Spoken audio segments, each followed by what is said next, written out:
باللہ من الشیطان الرجیم بسم اللہ الرحمن الرحیم۔ سوشل میڈیا ایک کھلونا نہیں، اسلحہ ہے۔ اس وقت دنیا بھر میں ذہن سازی کے لیے اور شخصیت کے اندر افکار اور آئیڈیالوجی کو برپا کرنے کے لیے سب سے بڑا ہتھیار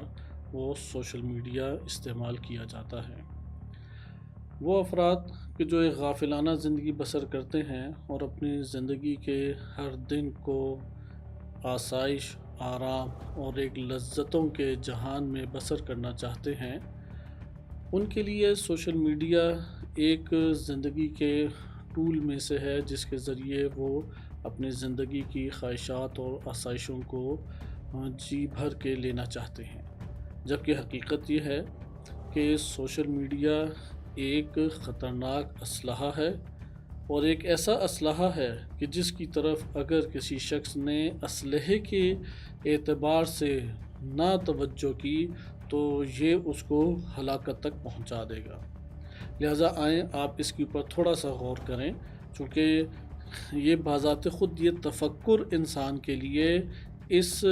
ڈیوائس کو یا اس پلیٹ فارم کو یا ایک اس ذریعے کو بہترین طور پہ اپنے مقاصد کے لیے استعمال کر سکتا ہے۔ انسان اپنے مقاصد اور اہداف تک اس کے ذریعے پہنچ سکتا ہے، اس لیے اس کے اوپر تھوڑا سا غور آپ سنجیدہ ہو کے کریں۔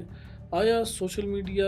صرف اس لیے ہے کہ دوسروں کی خبر سے انسان آشنا ہو، ایک دوسرے کی عیب جوئی اور زندگی میں دخل دیکھ کے اس کے امور کو جاننے کی کوشش کرے، یا کھیلوں میں، ڈراموں میں، لطیفوں میں، یا فحاشی اور بد کرداری کے جو مختلف طرح کے جہنم ایجاد کیے گئے ہیں اس کے اندر انسان اپنے آپ کو غلطاں کرے اور ڈبو کر اپنے آپ کو آلودہ کرے؟ کیا یہ مقصد ہے سوشل میڈیا کا؟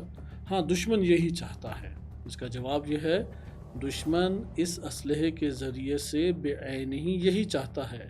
کہ ایک فرد کھو جائے اس کی ریلز کے اندر، اس کی مختلف طرح کی ویڈیوز ہیں، کلپس ہیں، مختلف طرح کے کریکٹر ادھر آ کے انسان کے ذہن کے اوپر اور انسان کی شخصیت کے اوپر اثر انداز ہوتے ہیں، اسی لیے دشمن نے اس کو بنایا۔ لہٰذا جب ایک انسانی نفس وہ بد کرداری کا شکار ہو جائے، جب اس کو ایک گندگی کھانے کا ایک عادت گندگی کھانے کی انسانی نفس کو لگ جائے تو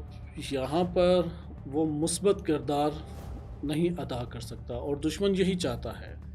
کہ ایک فرد آئے، اول اس کی فحاشی اور بد کرداری سے اپنے آپ کو آلودہ کر لے۔ اب جیسے جیسے فرد اس آلودگی میں اپنے آپ کو ڈبوئے گا ویسے ویسے وہ ناکارہ ہوتا چلا جائے گا۔ وَإِلَّا بڑا سخت اور مشکل کام ہے کہ کروڑوں افراد کے اوپر مشتمل ایک ریاست کے اوپر شخصاً ایک فرد کے اوپر اپنے حکمرانی قائم کرنا یہ آسان کام نہیں ہے۔ یہ نہ تقاریر سے ہوتی ہے، یہ نہ لوگوں کے اندر پیسہ خرچ کرنے سے آتی ہے، اور نہ لوگوں میں کوئی شہرت اور مقبولیت سے حاصل ہوتی ہے۔ لیکن سوشل میڈیا یہ طاقت اور صلاحیت رکھتا ہے کہ آپ ہزاروں کلومیٹر دور بیٹھے ہیں اور وہاں سے آپ اس طریقے سے اثر انداز کسی کے ڈیوائس کے ذریعے سے، موبائل کے ذریعے سے، لیپ ٹاپ کے ذریعے سے ہوں، اور وہ آپ کے ذہن کو اغوا کر لے یا اپنے رنگ میں ڈھال دے۔ لہٰذا آپ نے ملاحظہ کیا کہ اس اعتبار سے سوشل میڈیا انتہائی خطرناک اغوا کنندہ ہتھیار ہے، لہٰذا شیاطین اسے استعمال کر رہے ہیں۔ اس لیے آپ آئیں اور دیکھیں کہ سب سے زیادہ ویورشپ کس چینلز کی ہے یا کن امور کی ہے۔ آپ کو سر فہرست فحاشی، کھیل کود، لطیفے، ڈرامے اور اس طرح کی چیزیں کہ جو انسانی شخصیت کو پستی کی طرف لے کے جاتی ہے اور غلام بنا کے اجنبی ہاتھوں میں ہمیشہ کے لیے قرار دے دیتی ہے، اس طرح کی امور کے اوپر مشتمل ہے۔ اس کے مد مقابل میں اسلحے کو بعض بابصیرت، با ایمان، با غیرت، با شجاع اور جرأت مند افراد بھی دیکھتے ہیں اور بعنوان اسلحہ ہی اسے استعمال کرتے ہیں۔ لیکن اب اسلحہ کیا ہے؟ خداوند متعال کی تعلیمات کو پہنچایا جائے، قرآن کریم، اہل بیت علیہ السلام یا انسان ساز معلومات کو ان دوسروں کے قلوب اور نفوس کے اندر منتقل کیا جائے۔ لہٰذا یہ ایک ایسا اسلحہ ہے کہ شیاطین اس سے نفوس کو اغوا کر سکتے ہیں،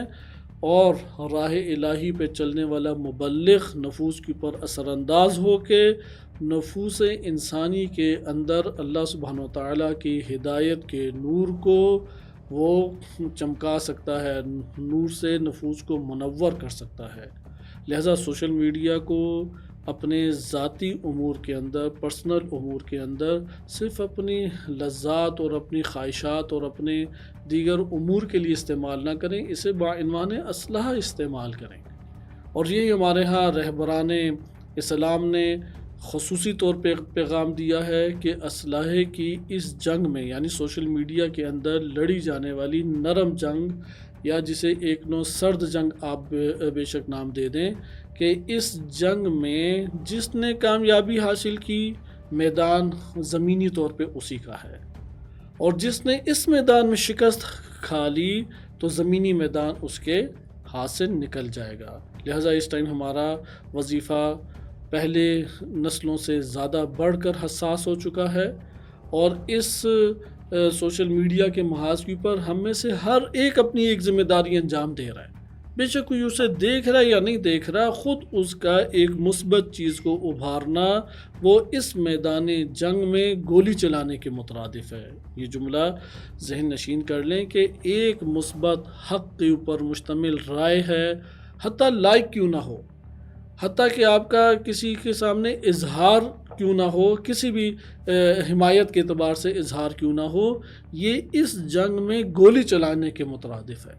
لہٰذا اس جنگ میں ہم میں سے کسی کو پیچھے نہیں رہنا چاہیے، اور جو پلیٹ فارم حق اور حق کی تعلیمات کو ترویج دے رہے ہیں، ہمیں ان کا ساتھ دینا چاہیے، اور یہ بہت بڑی نصرت ہے۔ اور جہاں جہاں پہ اسلام دشمن عناصر بیٹھے ہیں یا سازشی عناصر بیٹھے ہیں، ان کے خلاف وہاں پر اظہار کرنا، یہ باقاعدہ ایک میدان میں اور ایک جبہے میں گولی چلانے کے مترادف ہے۔ صلی اللہ علیہ سیدنا محمد وآلہ طاہرین۔